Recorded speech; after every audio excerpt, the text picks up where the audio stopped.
We're in Muscatine at Contrary, and it's always great to be here. And I know I've raved about the view on previous episodes, so I should probably move on because that's not what we're here to talk about. We're here to talk about the barrel aging that you guys are doing. You know, we went to Chicago to the Festival of Barrel-Aged Beers. I'm jealous. It was incredible, and that'll be coming up on a future episode. We'll take you to Chicago to see it. It's phenomenal. Can I ask you about barrel aging? Absolutely. How often are you doing it? So we usually try and kind of keep a steady rotation of beers going in the barrels. Right now, actually, we've emptied most of our barrels right now, so we have a lot of stuff available in bottles. But every year we do our big Savus, which is our big imperial stout that we age in barrels. We do that every year and then release bottles and variants and draft throughout the year. And then we usually have a couple other special projects going. We just did a barrel-aged Belgian quad with tart cherries that was in a bourbon barrel for 18 months. So we just rolled that out. We had some of the German's chocolate cake that people can't seem to not be able to get enough of. We aged some in rum barrels, and we just bottled some of that. So I would say 3-4 times a year, maybe we fill a few barrels. So the decisions on what kind of beer you barrel age, Kyle, I kind of want to get an understanding of when you decide, like, okay, this is a beer, because like German's chocolate cake is one of the beers that you mentioned, like people love that beer and always have. Does it make sense to do that because it's one of the more popular beers, or there's something about the character of that beer that lends itself to barrel aging? So a little bit of both, especially with the German's chocolate cake. People have been asking Mark, I think, for 6 years, it's the whole, as long as we've been open, when are you going to put that in a rum barrel, or when are you going to put that in a bourbon barrel? And so we decided, you know what, let's give the people what they want. And so we got a couple rum barrels and put it in there.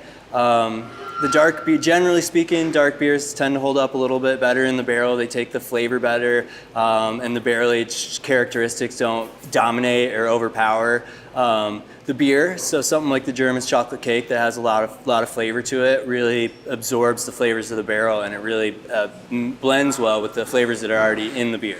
Well, let's talk about these barrel-aged beers that you released now. You did this on Black Friday? We did. Yes, we did a bottle release on Black Friday. That's interesting. Interesting idea. You're the only brewery I know of that releases barrel-aged stuff on Black Friday. Having a little fun here. Black Friday is, of course, when a lot of breweries do this sort of thing. I think Bourbon County, Goose Island. I'm not familiar. This is the first time hearing.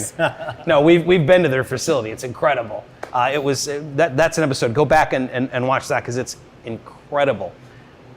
But what you're doing is like a local barrel-aged Black Friday event. Tap room only in terms of bottles and draft. Like we can't find this at our local Hy-Vee. No, you might find. You can some find of our Pollinator. Cans. That's never not in my beer fridge, Pollinator. But as far as like these beers, you can only get them here. You can only get them here. Yeah. So the specialness of that, right? You work a long time on these beers. Like these 4 beers here, this is a lot of time and effort, right? Most of them were in a barrel for 12 to 24 months. So it takes a lot of time, kind of tasting them along the way, until you get that flavor profile that you're looking for.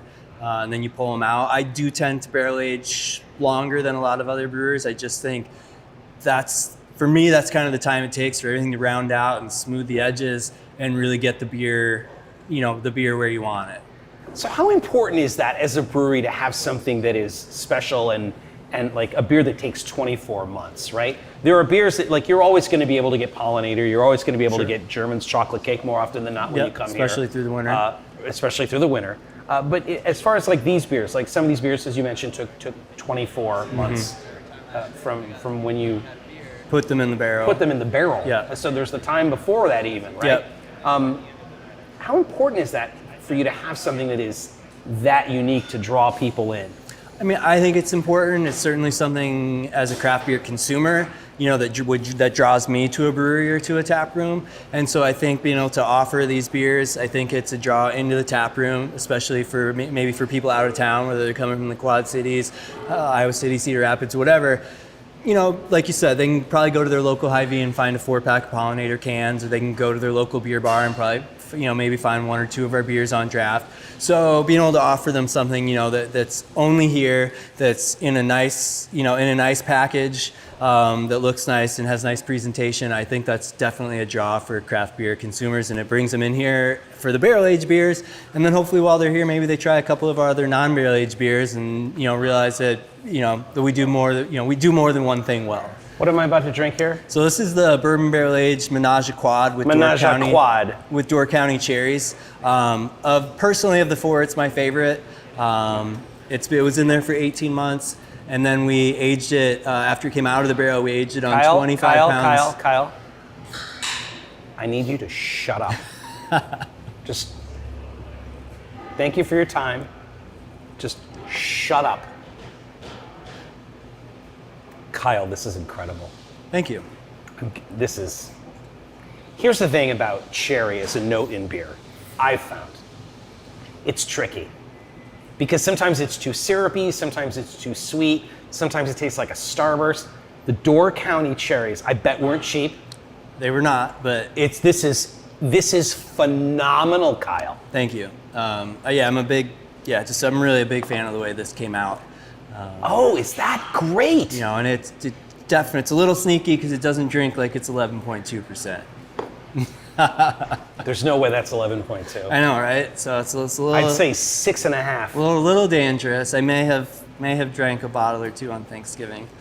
Well, the good news is when we do these shoots, they don't let me drive. So I am going to finish this, although not as quickly.